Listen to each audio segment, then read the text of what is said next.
What is going on YouTube? It's Sang, we're back with another one. Alright, so it's the weekend, but you guys know I never take my off the ball when it comes to these markets to ensure that you guys hit the ground running when we open up Monday morning. Now, we just come off the back of a very volatile week across the board for the stock market, but despite that, we still got several of our plays hitting success. Like a Macy's, for example, our standout performer on the week, that one moved up over 20% following last week's MVP. That was Nucor, that moved up over 20% for us as well. Now, over at the Discord, we've been hitting multiple wins all week. Started off with an AMC swing trade, hit the return on that one, then jumped into a triple leverage long position on Microsoft. Microsoft moved up at the back end of the week, so we saw our triple leverage position hitting great numbers, and then we capped off the week in style. I briefed the guys on jumping into Foot Locker ahead of their earnings. I'm expecting a push up. On the day they came out with blowout earnings, a lot of those guys were able to bank 12% when Foot Locker opened up on the day. So if you haven't already, make sure you guys are hitting that top link in the description, tapping into our Discord so you get up on the plays that we make. As I say, we're only making money moves. Now, I want you guys to know it's so easy to get caught up in the wrong plays in these markets, getting distracted from where the actual money is. And I'm guilty of that. I made that mistake several times when I first started investing a couple of years back. Now, some of you guys wouldn't believe that in this week where we've had so much pressure on the stock market, geopolitical tensions, Delta, inflation concerns, the Fed coming out, all of that rocking the market, there were still plays that were making ground, moving up 10, 12, 15%. And I told you guys about some of the plays that we were in that moved up like that, like a Macy's, like our Microsoft triple leverage, like a Foot Locker as well. Now, these aren't pumps, they're great businesses and they still have room to climb. So there's always going to be opportunities to make money in these markets, no matter what the weather. You just need to make sure you're moving in the right lanes in these markets. That being said, I'm excited to regroup with you guys on this one. We're about to have a blast. I'm going to put you guys in one high conviction play as we continue through the year to get your portfolios moving in the right direction. So make sure you guys hit that like button for me. Let's get this show on the road. So the play I've got for that's ticker symbol ZIM, that's Zim Shipping Services. Now, this is a container shipping play. Most of the goods you buy, whether it's from Target, Walmart, Amazon, will be imported. And right now we're going for a shipping boom, meaning these retailers are just paying sky high rates to get the goods into the country for you to buy. Now, the source of these sky high rates traces back to the pandemic days when people are at home buying. This caused a lot of imports and the supply chain just couldn't keep up, leading to shortages of containers, of ships, port delays, congestions, things of that nature. But the demand stayed high. Now, because of the supply constraints, retailers were pushing forward their orders, and we know we're going into the key seasons like Christmas, so there was that huge rush for more imports, and that just creates a virtuous cycle leading to these sky high rates, and that's why these rates are going to stay that way over the course of the rest of the year. Check this even. This was just a couple of days ago, and what we're seeing right now is virus outbreaks at the ports, leading to closures, shutdowns. All of this is just creating even more supply constraints on the industry, benefiting the shipping play. Okay, now a lot of you guys, you're already in our other shipping play, that's the Nails, hitting phenomenal numbers. All of you guys in the green comfortably on that play, and Zim will follow suit with the Nails. The reason I'm bringing this one to your attention is they came out with their earnings this week, and it was a blockbuster performance from the play. But check this, look at the performance over the week, guys. This one's just moved up only 3.5%.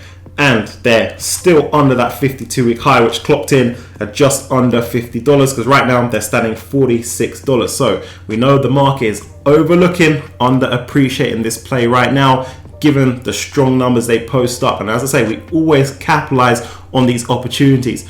Now, we know this is a theme in the markets, right? They're overlooking earnings, but they will reward these plays in the next couple of weeks.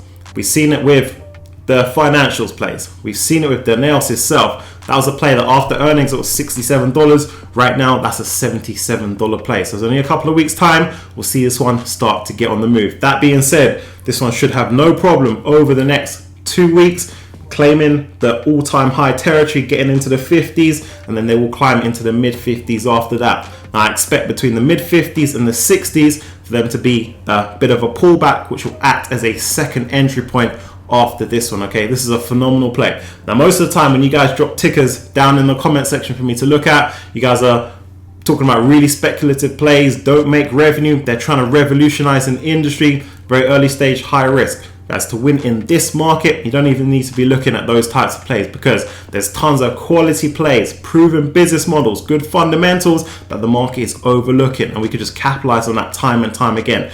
That's how I brought Macy's to attention. Now, a lot of you guys overlooked that one. Maybe you thought it was a boring play or they wouldn't move up. But that one's put up 35-40% since our first entry on the play just a couple of weeks back, because we got into a fundamentally sound business at a good price point. That's exactly what we're going to do with this play. Now, most people will tell you the biggest play in their portfolio is going to be a NEO or a Tesla or something along those lines. I told you I trimmed my position in those plays because of the short-term headwinds and repositioned into other plays with near-term tailwinds, all right? Like a Macy's, like the other retail plays that we got into, like our steel plays, like a Nucor that we hit phenomenal numbers, and our shipping plays as well.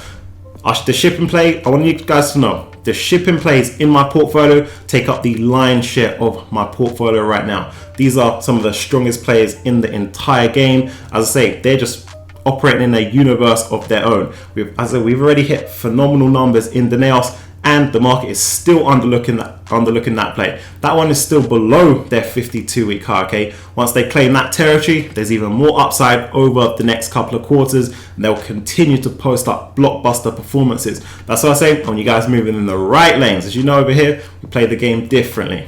Alright, so that's the play I've got for in this one and the moves we're going to be making with. Now, I want you guys to let me know down in the comment section if you're in our play, the nails, ticker symbol DAC, and you're hitting amazing results with us on that one, or you're in or considering joining us on ZIM, ticker symbol ZIM, so I know who is in the game. So if you've been rocking with the channel, you know what time it is. Now, this is a phenomenal question from one of my members over the Discord. What are your thoughts on Ford now it's fallen through that 1-year support?